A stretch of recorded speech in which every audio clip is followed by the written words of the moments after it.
Before we get to your scheduled video, please remember that likes and comments tell YouTube to promote our work to other people, and subscribing to the channel tells you when something new drops. You can also head to the link tree in the description to peruse my books, join us on Discord, or support us on Patreon. You can get episodes of Journey of Wrestling and Violent Profiles early, as well as a load of other treats. Even just $1 a month earns you a name drop for being cool. Thanks for listening, and enjoy the show. Greetings and salutations, my fellow irradiated scumbags. It is I, Eric J. Chucky, joined as always by the boy. Hey. This is the Two Nerds Podcast, and today we are talking about the phenomenal Fallout TV show. Before we get into that, you might hear a dog barking or some sort of neighborhood noise. That's right, it's warm times, so we have our window air conditioning in. The aircon, as some call it. And also, you know what the aircon does? Makes things cool. It sure does. Thank you for picking up on that. I'm really proud of you. You know what else? Your really smug look helped. Sadly, this is not a visual format. You know what else makes people cool, and that's giving us at least $1 on the Patreon. You can join the ranks of such luminaries as... I wanted to say Kyle. There's no Kyle. You could be him. You could be Kyle. You can't be Rob. Only one of those, definitely.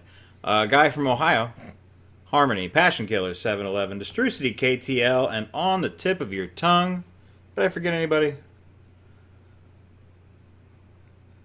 I don't think so. Alright. He did a really cool slow head turn. Again, this is not a visual medium. You know what is a visual medium? The new Fallout TV show. You know what else? You know what's really fucking good? Hey. Not if you're blind. No, it still is. You just can't see that part. On account of blind. Fair enough. You know what's really good? Not being blind. And the Fallout TV show. Boy, we're got big morning zoo energy right now, and I don't know if I like it. I want a soundboard with like a dog barking and a wooga horn. And just like, hey, that's my taxi cab. That one's a personal one. Just, if you guys hear any crap in the background, assume it's our soundboard. This mic's range, the reason I always say this, the reason I talk about the bees, everything, is this mic's range seems to be in flux. I have picked up people in the kitchen. I'm stalling because this series is really good. I've picked up people in the kitchen quietly moving pots and pans before. People upstairs coughing. But then sometimes the cats will be making all kinds of crazy noise 5 feet from us and nothing.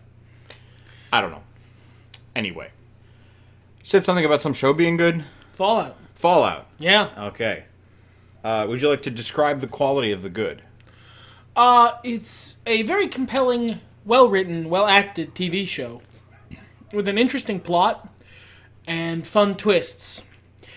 That is all beside it being from one of my literal favorite franchises. If it were its own original thing, all of those things would still be true.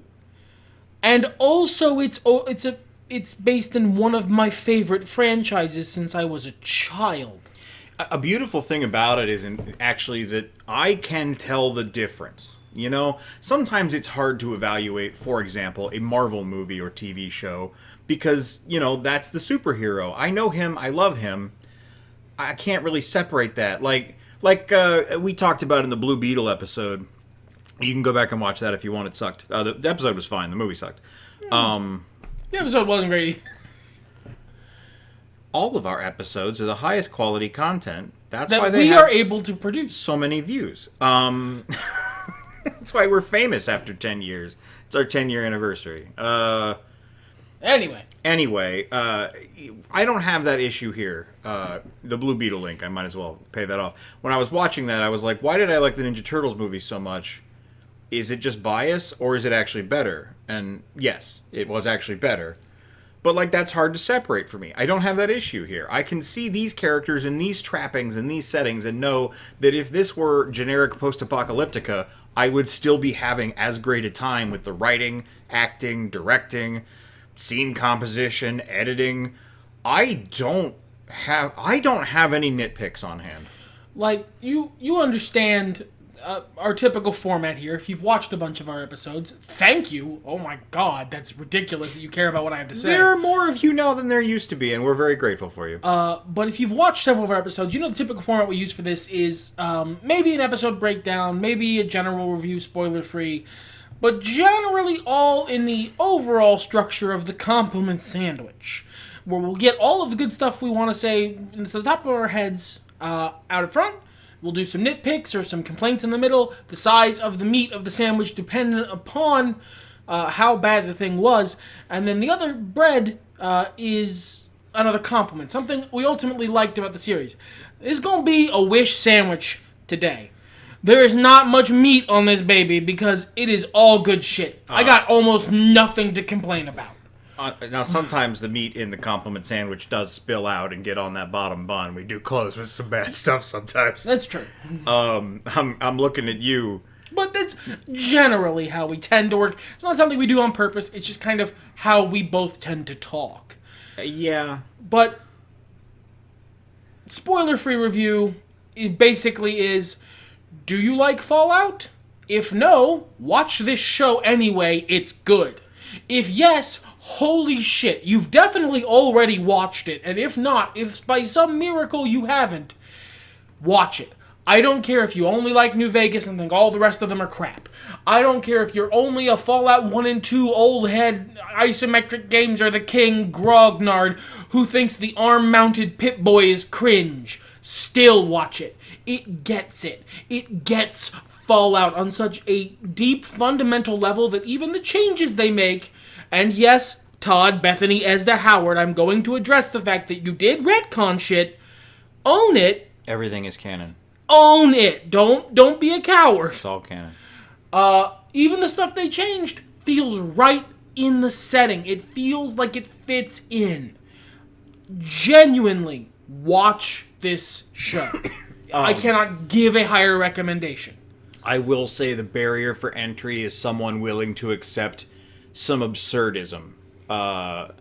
The first episode should handle that for you. It's mostly in the form of a couple of throwaway jokes, but if those jokes bother you, you might not be able to handle some of the more comedic twists that occur. And I'm sorry for you. As a person, your life must be bad. I have, at least through me, if not through your own devices, exposed you to so much absurdist comedy that you've picked up a tolerance for it over the years.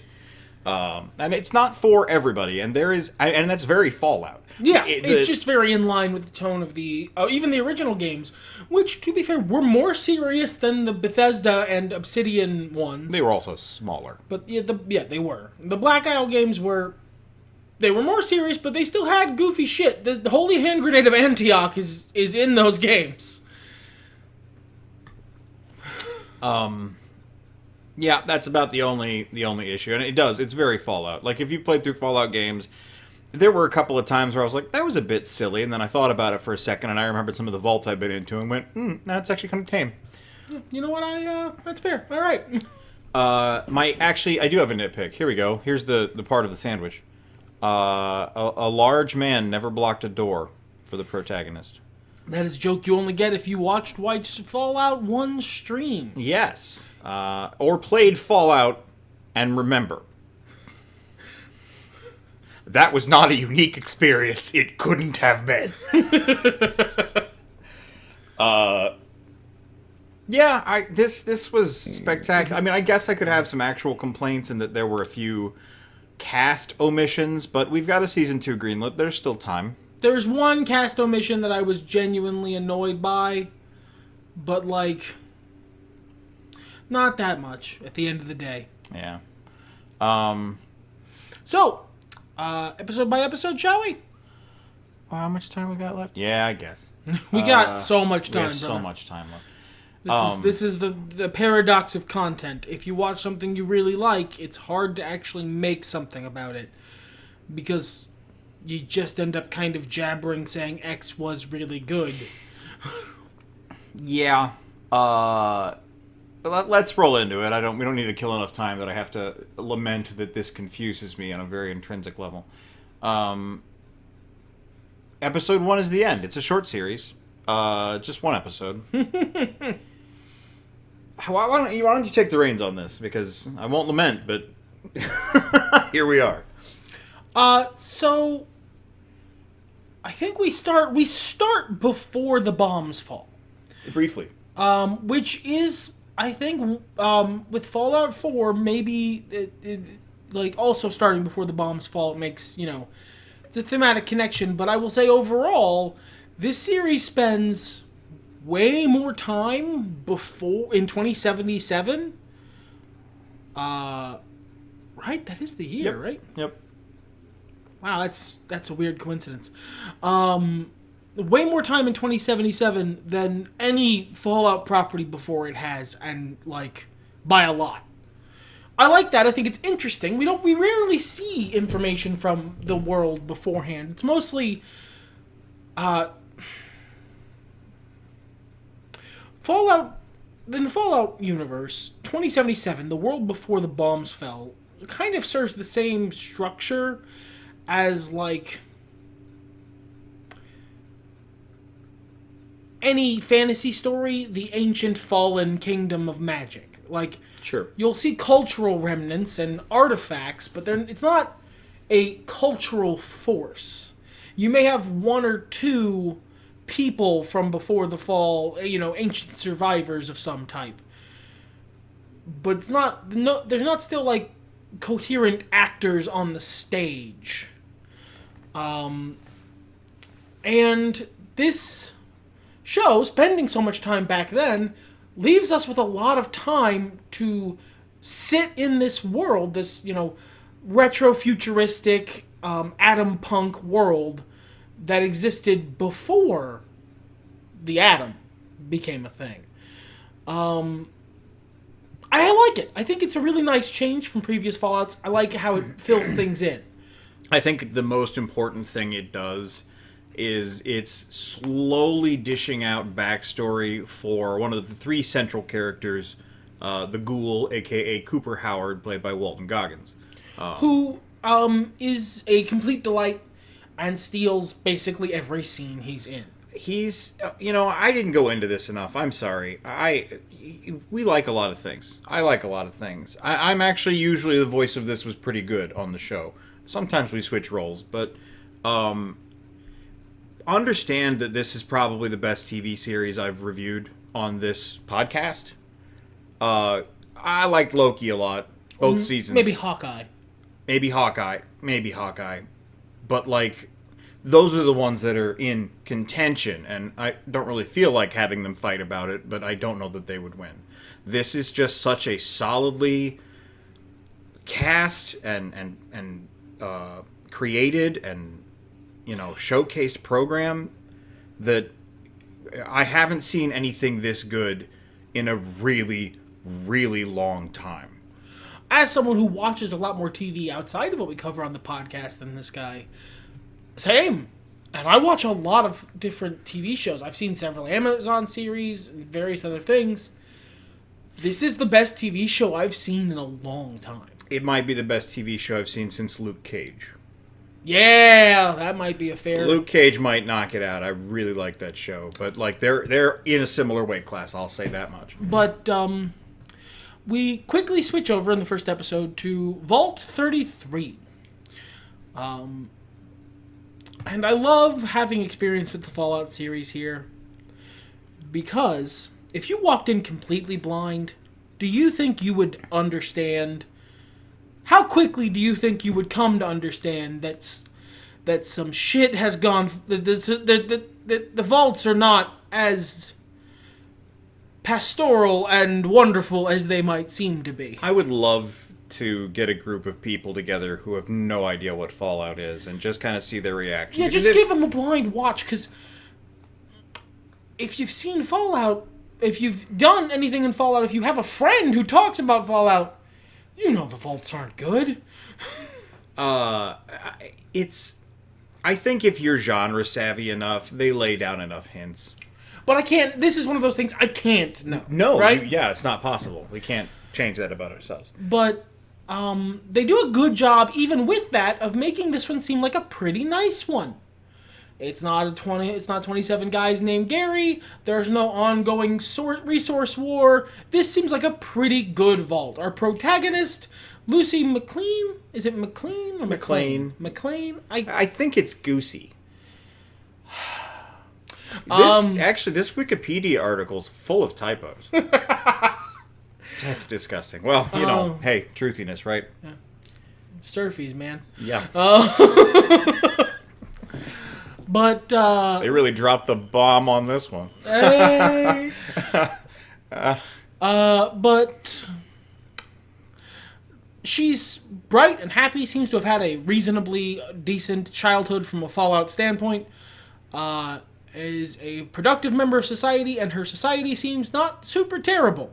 A little limp-wristed, but not super terrible. I mean, that's the vaults in general. Like, unless you get one of the specific ones that are not limp-wristed, they're all going to be kind of, like you said, pastoral.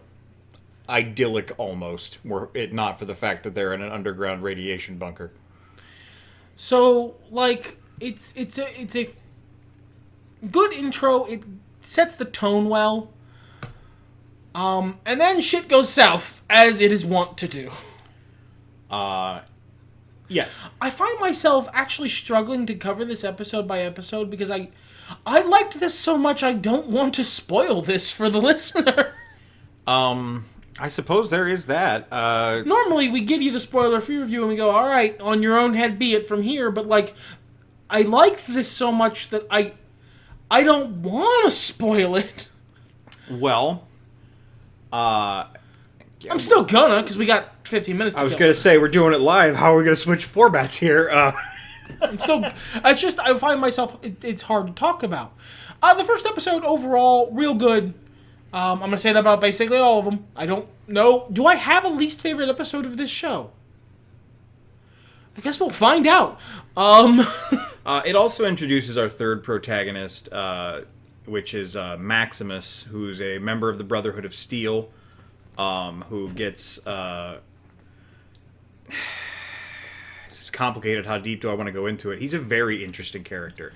Start out introducing... He's introduced as a guy who gets bullied a lot by the other members of the Brotherhood, who is passed over for a promotion. And then something terrible happens to the person who he was passed over for, and he gets the position. It is implied by the show and by all of the people who know and talk to Maximus or look at Maximus during this sequence that he probably did that terrible thing. And that's interesting. They do a really good job of making me, the viewer, not sure whether he did it or not. And, I mean, that really plays into his personality as somebody that I'm not sure watching this show, can trust. I haven't had that in so long. Yeah, normally you're very good at that. Normally you will look at someone and go, no, they did it pretty quickly. About halfway through the show, I came to a conclusion about him, and I was correct. But he does a really great job of playing someone who is in a terrible situation, but still wants to be in that situation. yes. Someone who is both tortured and hungry. And I find that interesting. We talked recently about the concept of somebody wanting something so bad that when it comes time to get it, they realize it's crap and they have to walk away. This is a guy who wants something so bad that even though, as he is wading through the crap that it actually is, he is doggedly going forward going, but this is what I wanted. Yeah, there's a certain honor in acknowledging how crap it is, but it's what I've decided I wanted, so I'm taking it. I'm taking it crap and all. So, we can kind of dance around a lot of the spoilers, but the main thrust of this series is that Kyle MacLachlan is Goosey's father. I'm not going to do the bit the whole time. Thank you. Just until the last time I say it. And he is taken by some raiders. And a bunch of the Vault members are killed, and so Lucy goes to set out after him. Very Fallout protagonist motivation. I mean, yeah, your classic, inciting incident call to adventure. Yeah.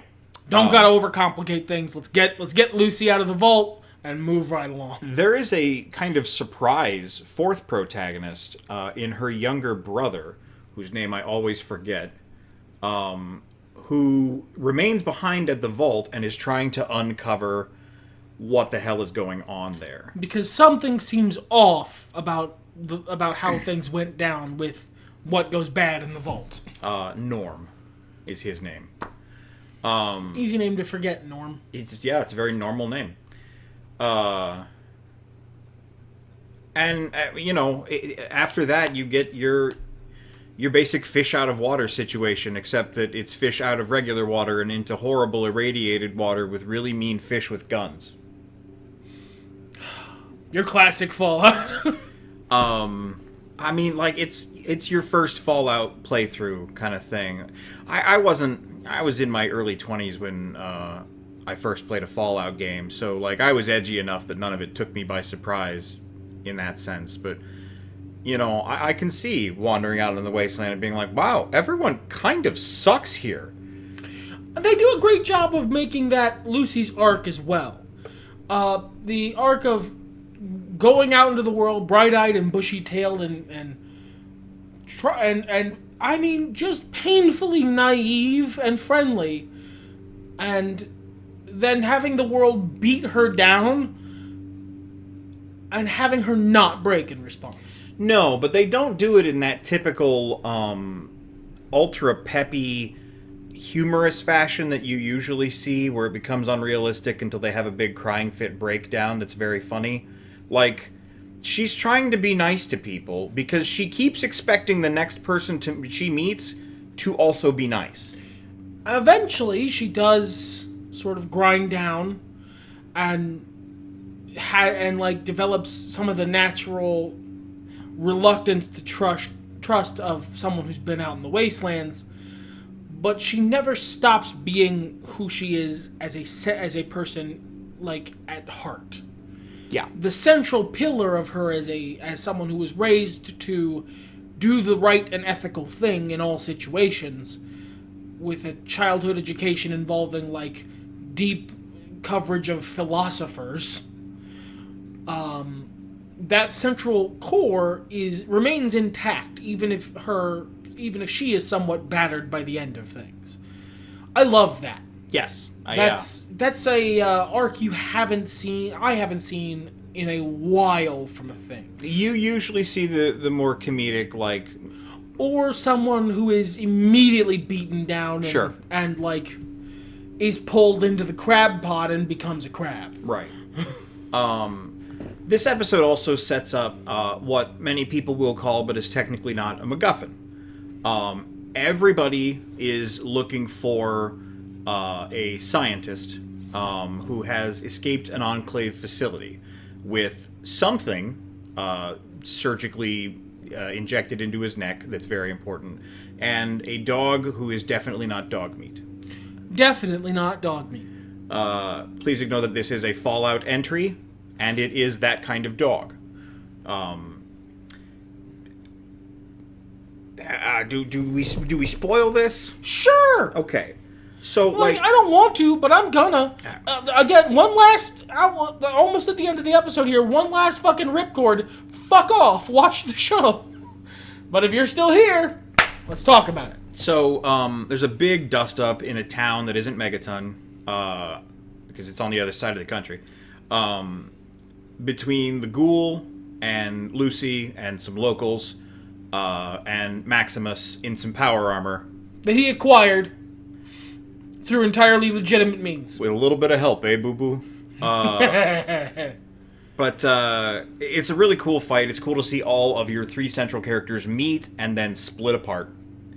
In a way that did not feel contrived. No, it all felt very natural, and like purposeful.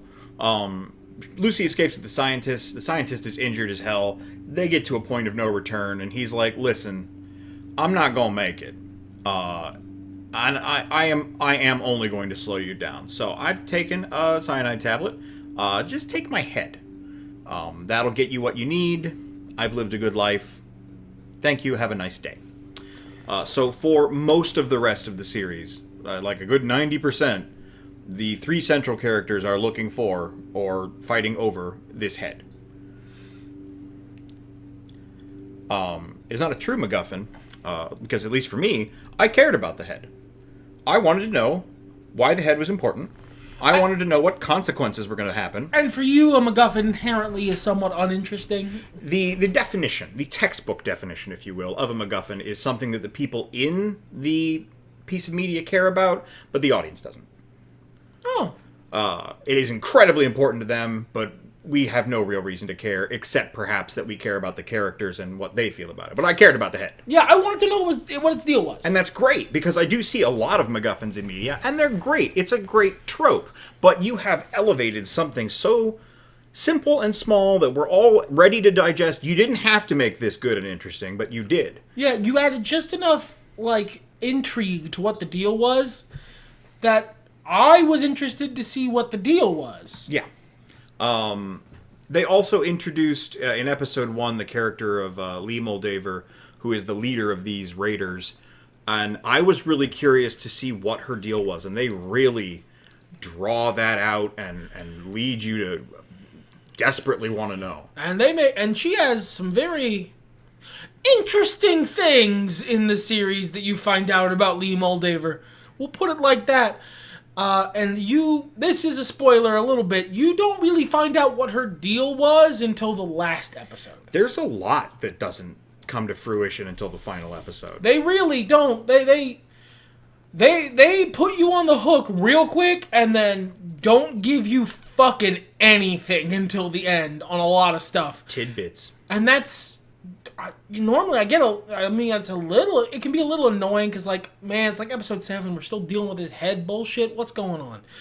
But no, in this particular case, hell no. I was still interested. Well, they do such a good job with Norm's mystery and him trying to get through to people who are all brainwashed. Because Norm is labeled as, whatever they would say. A malcontent. A malcontent. Thank you very much.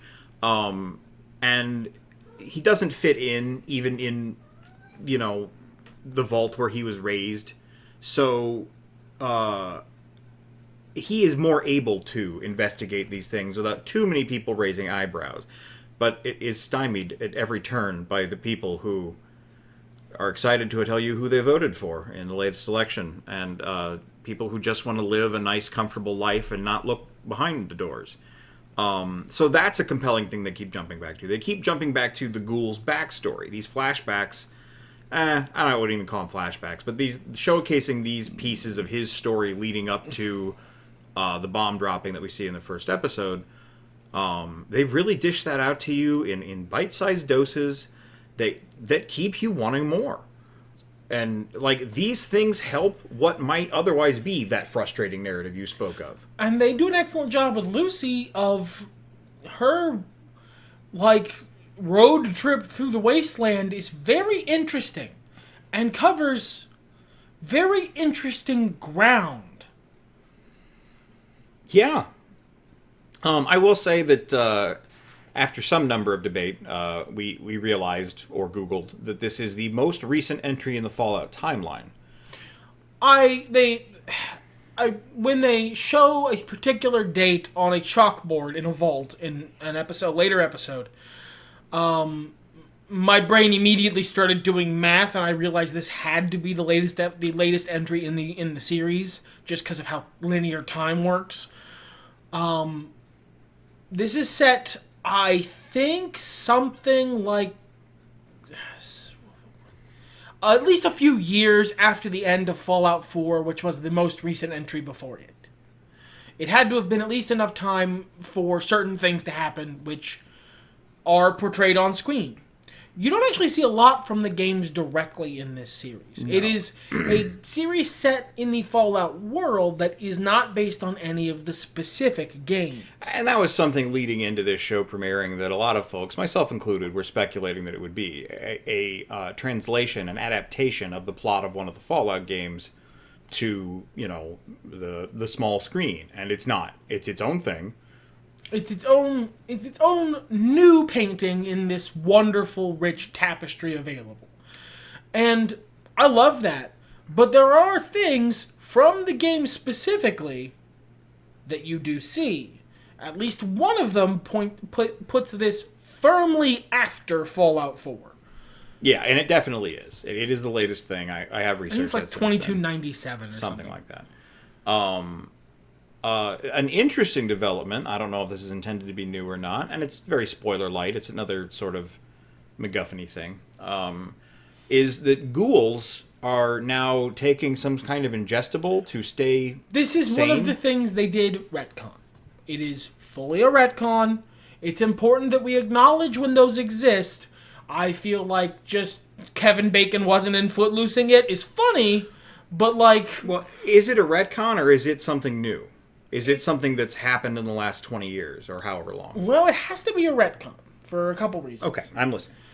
So in the games, ghouls, it's not known how ghouls come to exist. Generally, it's some exposure to large radiation that will cause someone to be a ghoul, but it causes most people to die, and it's not known what is the difference, what makes someone who's going to become a ghoul versus someone who's going to just, die. Sometimes you can also do a lot of drugs and become a ghoul. So, like, presumably them being irradiated drugs. Probably. Ghouls will eventually go feral, and it's not really known what causes that either. Because there's no regular timeline on it. Yeah, sometimes it's quick, sometimes it's slow. It could be, the amount you're exposed to radiation. Radiation will typically heal a ghoul, and they're immune to it, but they are not otherwise superpowered. They don't, heal any faster than normal people. They don't have super strength. They don't regenerate unless they are near a heavy source of radiation. They can take a lot of punishment. Generally, but But it's in the way vein that a zombie does. It's not that they have superpowers, it's just that they don't care because they're irradiated as fuck. Exactly. Ghouls work differently in the Fallout series, and if I had to guess, it will be how they work going forward in any future entries. Perfectly valid. Sometimes you retcon stuff. It's not, no one needs to get their underwear in a bunch about it. But it is important to acknowledge that is what that is. The Brotherhood's another, argument point, contention. It has been through the whole series, because we see such different representation of the Brotherhood of Steel across all games. Yeah, every chapter of the Brotherhood of Steel is its own little mini-cult. I don't feel like that feels like a retcon, because that is a cultural thing that could have drifted, or just that these guys were always weird ones, and different than, these other ones, and who are different from these third ones. The ghoul thing is one of the few things that feels like a direct retcon, precisely because it is a physiological fact about creatures in the universe that is different now, and it is implied to have always been different. Because the ghoul, when we first see him, he is buried underground in like a coffin wrapped in chains, and he has an IV bag attached to him under the ground of the special serum that ghouls need to drink to not go feral. If this was a new development, that would not be the case. He was down there for a while. That is a good point. Unless they fed the bag in later, but that's being overly. And it's an established fact. He meets people that he knew from before he went into the coffin, and they already know about the serum, such that they have in-jokes and slang about it. It is obviously established to have always been the case, and it is different from all previous entries pretty markedly. That's not bad. I understand why they made that change, because with this new downside comes a new upside. Ghouls just straight up have superpowers now. They do heal a little better. He heals ridiculously fast in all environments. He's clearly much stronger than a normal person. He's got, he has mild, I would say, like a Wolverine tier superpowers. Probably less, but... Well, not in terms of strict, but that tier of power, not just the regeneration. A little faster than a normal person, a little stronger than a normal person, heals better. And it's come with a cost, and that feels like a fine change. I'm not. It's not really something I'm complaining about. It's just important to acknowledge. The other important acknowledgement of something that is different and is a retcon is a timeline thing. This one's not nearly as solid, and it is a much bigger spoiler. But the exact story of Fallout New Vegas could not have happened in the same universe as the story of this show. The timelines don't match up. But some version of Fallout New Vegas happened because at the end of the very last episode, we see a shot of New Vegas. So something happened. It just probably isn't exactly the same story. And that's okay. But those are the only two things of all the various complaints I've heard about retcons, about changing the story, changing the canon. Those are the only two things that really felt like an actual change and not just, sometimes things drift over time. Everything is canon. All right. I like how he let me get that whole rant off my chest to just Kevin Bacon and Footloose it again. I don't know enough. I'm not passionate. Look, I spent a long period of my life being mad about Final Fantasies after 7 and 7 as well. But a different kind of mad there. Because they weren't what I grew up with. And, I mean, that's my reason. I'm not saying that's other people's reasons. But I don't have the energy in it anymore, and I don't remember shit that good. So I could sit here and argue with you that, this is that, or this is this, or I could find things in the show myself that's like, this doesn't line up with what I thought this was. Or I can enjoy an incredibly well-made television program. And like you said, like you were alluding to as well, it's nothing that does change is a big enough deal to be mad about. Yeah. And, generally that seems to be the response from Fallout people. People who like the series, fans of the series from before the show, generally, if they even notice the differences, they are of that same mind of, yeah, they changed some stuff, but it's not that big a deal. You run into a few grognards here and there who are actually mad about it, but, they were going to be mad about whatever the show did, so who cares? Unless the show was a 2D isometric representation of their favorite playthrough of Fallout 1 in real time, they were going to be mad about what the show did. And you got Tony Shalhoub, and you got everybody else back. The one casting omission that I think was a missed shot. Why the hell isn't Ron Perlman in this show? Why the hell isn't Ron Perlman in this show? Could be a dozen reasons. What I would have preferred if he got to say his line. But they had somebody else say it, and it comes as a big twist reveal, and it's a really good usage of the line. So I'm not mad.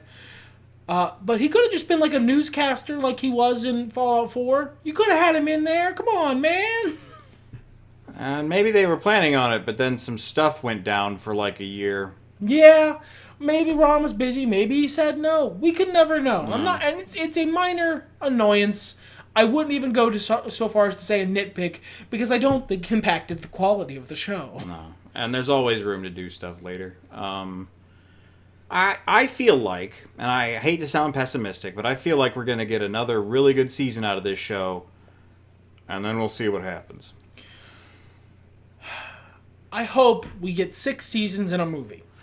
I just feel like it's going to fall off around season 3. They're going to start stretching their ideas too thin, and some stuff is going to start to get stupid. Possibly. That happens a lot. Yeah. But I'm looking forward to the second season. Well, and regardless, even if the second season is in and of itself booty, we'll always have this one.